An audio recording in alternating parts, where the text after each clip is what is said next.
Hey guys, what's up? My name is Val-chan. Welcome to my channel.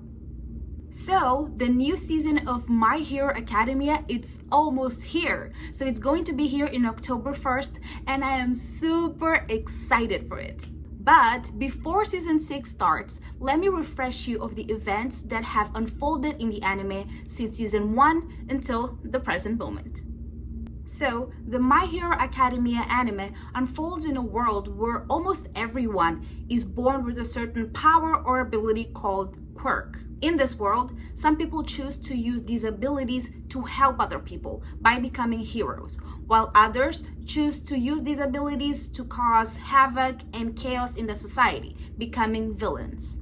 In this world of villains and heroes, there is one boy who was born without a quirk who has the dream of becoming a hero, and his name, Midoriya Izuku. He grows up with his childhood friend Bakugo, who, on the other hand, has always been talented and powerful since birth. As the difference of power between Midoriya and Bakugo becomes more and more obvious to Bakugo, he begins to treat his friend quite poorly, going as far as to give him a nickname, Deku, which means useless, like you can't do anything. Both Midoriya and Bakugo deeply admired All Might, who is the #1 pro hero in the world. All Might is seen by the society as the symbol of peace. He's charismatic, and no matter what situation he's in, he's always able to save the day with a smile on his face. In a completely normal day of his life, Midoriya is attacked by a villain, and who saves him? All Might, and from that moment forward, his life was never the same. In season 1, Midoriya discovers All Might's biggest secret. His body has been gravely affected during a fight where he lost half of his organs and his stomach. Additionally, he's not able to keep his body bulked, as after a couple of hours he begins to deflate. After All Might sees something special in Midoriya, he decides to make him his successor. His quirk, called One for All, is the only known quirk that can be passed on to another person. It is a power that cannot be taken, but given. However, in order for Midoriya to be able to receive his quirk, his physical body needs to be prepared for it. And so, he is trained for 10 months by All Might for his body to be physically able to receive One for All. And after training very hard, All Might passes on his quirk to Midoriya. Midoriya's next goal was to attend the UA, which is the best pro hero school where All Might once attended. He managed to pass the exam even though he could barely control his quirk at that point. In the school, he meets and becomes friends with people who aim to become pro heroes just like him. So I'm giving highlight to Uraraka, who is kind of his crush as well, Mineta, Yaozuru, Tsukuyomi, Todoroki, Ida, Kirishima, Asui, Ashido, Kaminato, and of course, Bakugo. During this time at the UA, he was also able to learn and develop even further his quirk. All Might accepts a teaching position at the UA. And during a physical combat class, Bakugo and Ida are put against Midoriya and Uraraka. Bakugo's feelings for his friend begins to intensify during the battle, as both feel like they cannot lose to each other. Bakugo feels that way because Midoriya used to be weak and powerless, while Midoriya feels like he needs to win because Bakugo is simply powerful.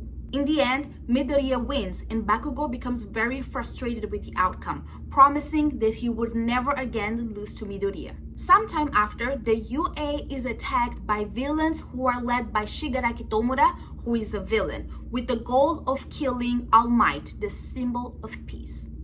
The students are then forced to fight in order to protect themselves and each other, and they are successful with the help of All Might and their professor Eraser, who is also a pro hero.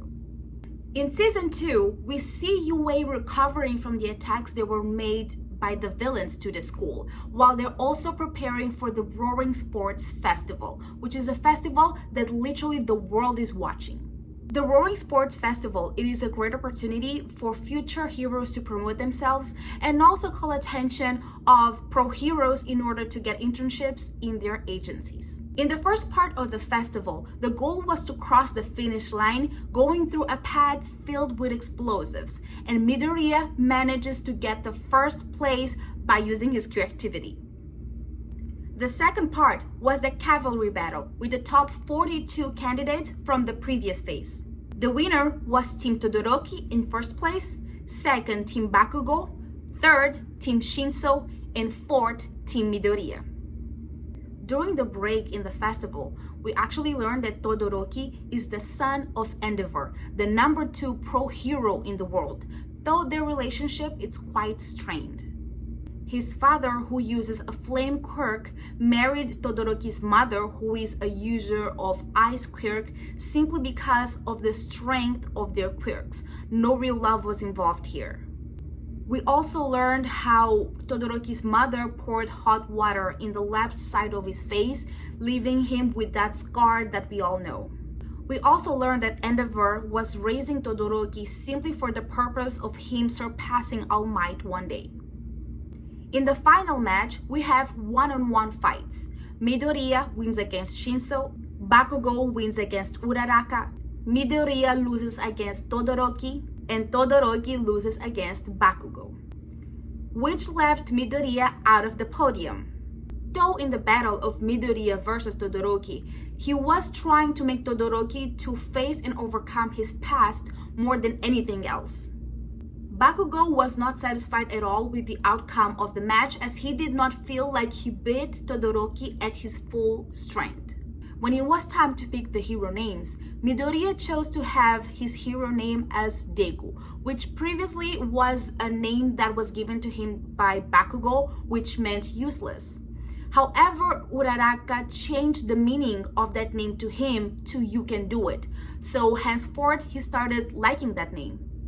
Later, when it was time to find internships, Midoriya struggled to find an agency to take him in, and he ends up being taken by Gran Torino, someone who previously trained All Might and helped him develop his powers even further. Bakugo was taken in by pro hero number 4, Best Genist, though Best Genist only meant to bring Bakugo in order to educate him, to train his ferocious nature. Todoroki, on the other hand, he was taken by his father's agency, the pro hero Endeavor. In this season, we also see the hero killer Stain not being able to see eye to eye with the villain Shigaraki Tomura as he's trying to recruit him. Stain has severely injured Ida's older brother, causing him to go after Stain for revenge, only to be overpowered, and he actually needed the help of Midoriya and Todoroki in order to get out of the situation alive. Simultaneously, Endeavor and other pro heroes were fighting Nomus that were created by Shigaraki's mad scientists. When Stain is about to be arrested by the police, he makes a statement that causes a huge impact on the society and goes viral on the TV and internet and newspaper all over the world. This caused villains from all over the world to be inspired, to be moved, and to actually want to join him. During this season, we also came to learn that the quirk All for One was able to steal quirks from other people. And that same quirk was also able to give other people quirks. We also learn a very old story from the past, where All for One had a quirkless and sickly brother who actually had a strong sense of justice. And All for One forces the quirk One for All into his brother. All for One was an evildoer. He managed to defeat his younger brother, One for All. His younger brother decided to entrust his quirk to future generations by passing it forward.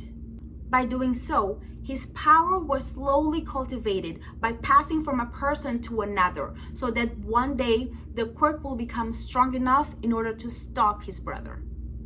And now we come to learn that the injuries that All Might has been sustaining are due to his battles with All for One.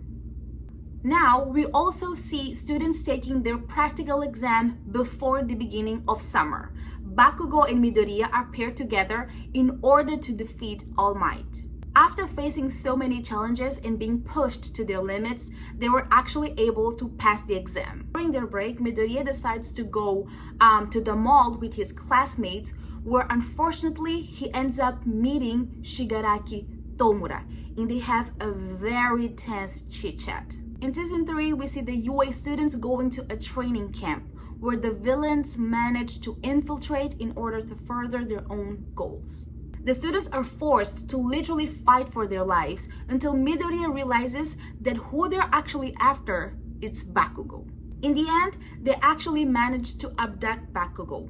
It is then revealed that they actually plan to recruit him to join the Villains League, which of course Bakugo refused. The students regroup with their professors and they try to make a plan to rescue Bakugo, but they're overcome with unpredictable situations such as the incredible number of no's. Later we see Mount Lady, Best Jeanist, and Gang Orca trying to go against All for One when they're trying to rescue Ragdoll from the Wild Pussycats, and they're all defeated. In this season, we see the last fight between All Might and All for One. Midoriya creates a plan that would allow him and his classmates to save Bakugo. That would allow All Might to be able to fight at full strength against All for One. In the end of this fierce battle, All Might comes out victorious. However, that took everything that remained from his quirk. Then it is revealed to us that the one who killed Nana Shimura, All Might's master, was actually All for One. On top of that, we're all mind blown by finding out that All for One's adoptive son, Shigaraki Tomura, is actually the biological grandson of Nana Shimura, All Might's master. When All Might learns of this, he becomes very distraught. But honestly, all of us also do.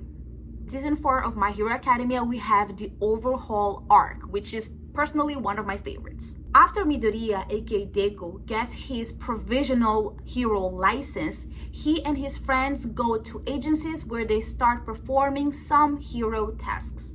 In this season, All Might announces his retirement, and we are also introduced to the UA's Big Three, the best students at the UA high school. In this arc, Midoriya and Mirio Togada are performing their duties under the agency of Night Eye. As they're going on and about on their day, they accidentally run into a little girl who asks them for help. Midoriya finds the girl's behavior very suspicious, but in the end, she decides to return to her dad. Later, it is revealed to us that this little girl called Eri was actually being experimented on due to the nature of her quirk called Rewind. She had the ability to rewind the state of a living being. She was being experimented on by Chisaki, the leader of the Yakuza organization. He was using his own quirk to disassemble and reassemble Eri so that he could produce quirk suppression bullets. Chisaki is actually the rival of Shigaraki Tomura, as both villains have the goal of becoming the leader of the underworld. When Lemillion and Midoriya find out what is being done to Eri, they feel an immense sense of guilt for letting her go with Chisaki. They partake on an operation with other UA students and some pro heroes in order to rescue Eri. But the path to save Eri is filled with challenges due to Chisaki's underlings who would do anything to stop them. Many actually get hurt. In the end, Night Eye is killed, Mirio Togada loses his quirk, but Deku manages to save Eri. Chisaki is arrested and has his research products stolen by Shigaraki Tomura. To end the season with the positive tone, we see the students preparing for the school festival, and in the crowd we see Mirio and Eri just enjoying the festival, happy and happy. In the beginning of season 5, we see an encounter between Dabi, Endeavor, and Hawks, who unfortunately it's cut short. We also see Endeavor actually trying to make amends with his kids. Deku, on the other hand, he starts dreaming about One for All, a dream where he can actually see all of the previous inheritors of the One for All quirk. He witnessed the story of the first One for All inheritor and All for One and the relationship between the two of them. The first inheritor actually talks to Deiko and tells him that he's not alone. However, Deiko is not able to respond. We also see a battle between UA first-year students from Class A and B. During this battle, Midoriya awakens a power that is unlike anything that he has ever used before. Then Midoriya realizes that that power actually belonged to a previous inheritor of the one-for-all quirk. That inheritor actually talks to Midoriya and explains to him that that quirk is much more powerful than when he had it. In the end of the season, we also see the members of the League of the Villains getting stronger, evolving their powers even further. We see Shigaraki Tomura begin to awaken and become stronger, and we also see Toga Himiko awaken her power and becoming stronger and evolving her powers even further. Shigaraki Tomura manages to defeat the leader of the Meta Liberation Army, Destro. He then joins the Meta Liberation Army and the League of the Villains into one singular organization, the Paranormal Liberation Front. In Season 5, we actually had the backstory of Shigaraki Tomura and how he really is the grandson of Nana Shimura. We see how he accidentally murdered his family when he had just awakened his quirk, Decay. The only person that he actually meant to kill was his father, but his sister, his mother, his grandparents, he killed them all by an accident. After those events, he was taken in by All for One, who has been then nurturing him into becoming this very evil person. In the end of the season, we see Shigaraki Tomura being submitted to experiments in order to make him even stronger. So guys, what do you guys think that is going to happen in this season? Please leave it in the comments. Thank you so much for watching my video. Please don't forget to like, subscribe, activate the notification bell. Write any comment that you would like in the comment section. I will be reading all of them. Thank you so much for watching. See you guys in the next video.